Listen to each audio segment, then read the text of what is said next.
And now it's time for our special guest. Dayna Isom Johnson is an Etsy trend expert, and Simon Doonan is a creative ambassador for Barney's New York. The two are now trying their hands at being judges for NBC's new game show, Making It, a new competition series that features the most talented makers from across the country as they take on a variety of handmade projects. Let's take a look. I love people who make things. And I love to make things. So we're hosting a new show on NBC where incredibly talented people are going to have a friendly competition. Our makers paint and draw and make unique crafts out of unexpected materials. Let's fly.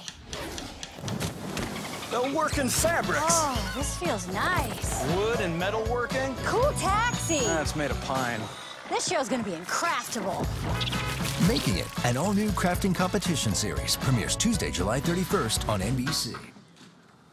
Everyone, please give a warm Build Brunch welcome to Dayna Isom Johnson and Simon Doonan. Yeah. Thanks for being here. So happy to have you guys. Yes. Well, that show looks so much fun. What made you want to be involved with it? Well, I think for Simon and us both, we got the call, and there was no questions asked. We were just like, yeah. I thought I was headed to a retirement home in Boca Raton, and Amy Poehler and Nick Offerman call and say, do you want to be in a crafting show? And you're like, no.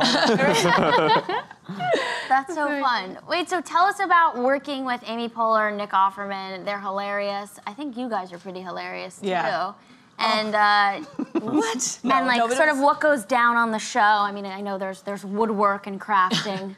Yeah, there's so much. I mean, Amy and Nick were just so warm and welcoming. I mean, for me, this was kind of my first foray into this type of life, because Simon Doonan is a legend. Yes. So that's major props. So for me to even be with Simon was incredible, but then to not only be with Amy and Nick, they're funny, they're warm, it was a family environment, it was just really great. Yeah. It was insane. And also, when you know how it is, when you're making something at home, you're fiddling around, and your guard comes down. When people are making stuff, their guard comes down, they become more interesting, they tell stories, they cry, their emotions come out. So you'll see that happen over and over again in the show. Well, the real story. So it's very fun, very crazy, very creative, but also is has this incredible emotional, real foundation. And it's fun and creative, but it's a competition.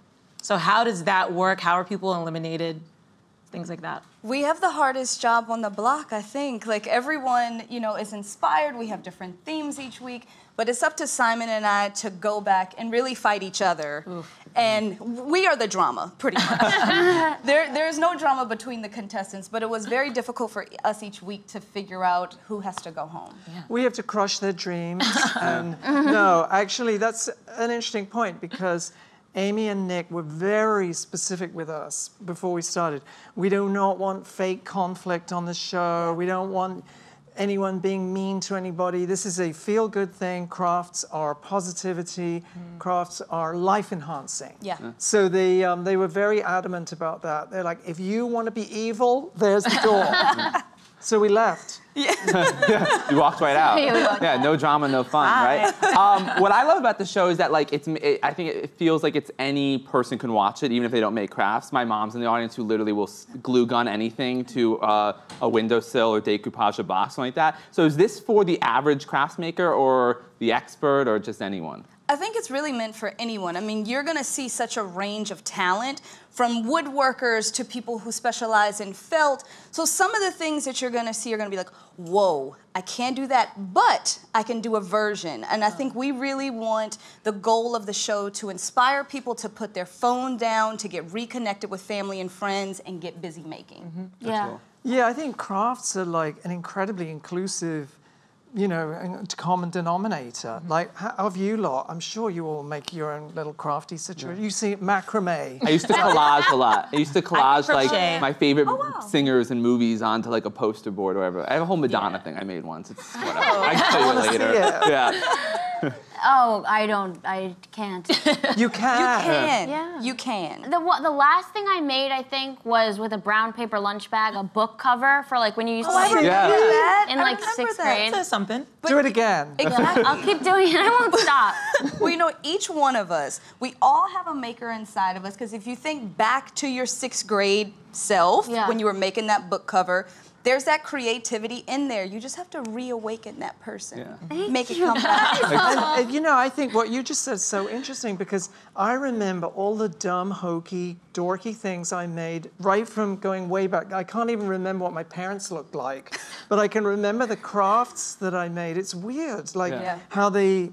So it's funny how you called that out. I was my last job as an assistant, I was actually surprised with how much, like, when we were pitching shows, how many posters I would have to make, gluing and cutting, and like I was like, oh my God, all the arts and crafts I did in school was like paying off in my real life. I think it's funny when you get to careers, like, oh, it actually works out. Is there anything on the show you can tell us some like great challenge that we can look forward to? The hardest challenge, maybe? The hardest challenge. Or a particular creation. Yeah. Well, they were all pretty mind-numbing. Like, when I looked at them, I thought, wow, if I had to do that for Barney's window and whip it together under this kind of time pressure, they were all real challenging challenges.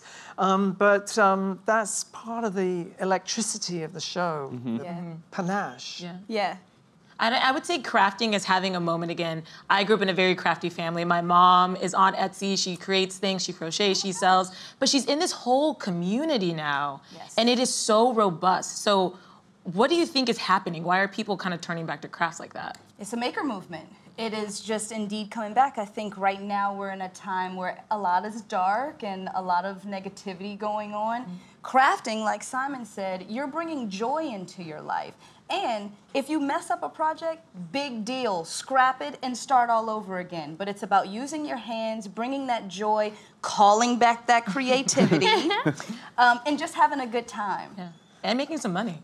Yeah, and it's a very forgiving, it's not self-critical, it's not really, even though we're judges, it's not a judgy kind of world. Yeah. You know, crafts should be a little bit hokey. There's nothing, you know, they don't have to be pristine. You can fake it. Simon, you made a video called How to Speak Simon, and I loved it so much. It was so funny. You have all these like little terms that are just like so you. Could you just share some of them with us? Well, let me think now. A lot of them, I think, come from RuPaul's Drag Race. I love it. I love it. Do you love it? I do. Yeah, when there was one that was like, what was it, twee? When I was just thinking about my outfit where I was like, oh yeah. It was like one that you were like very grandma-like, and I was like, that's me. Well, twee is a word that's very widely used in England, and I tried to introduce it to making it to the show because it is relevant. You know, when you're trying to make something that's a little sassy and a little groovy and a little sexy almost, but it looks a little grandma, and that's twee. But, you know, there's nothing wrong with being a little grandma. I myself can tell from this print. It's like a little Golden Girls. Like, they were sexy Exactly. in their own way. Yeah, yeah, that's my vibe. So, and Dayna, you're the trend expert at Etsy. Yeah. So obviously crafting is like a really, I mean, super general term, but what are some of the things we're sort of seeing emerging as like trends? Oh, so much. What category do you want to touch? I mean, there's so much. No, but you know what trend I'm really digging right now, and we've talked about this before, is terrazzo. Have you heard about terrazzo? No. Okay, so it's an old kind of stonework, tile work that was done way, way back when. It came back in the 70s, and now it's back right now. So imagine like if someone took a lot of really beautiful stones, kind of crushed them all up, and put them together, back together. But you saw it then in tile work, but now you see it on earrings, on wallpaper. It's kind of like stretching out all beyond.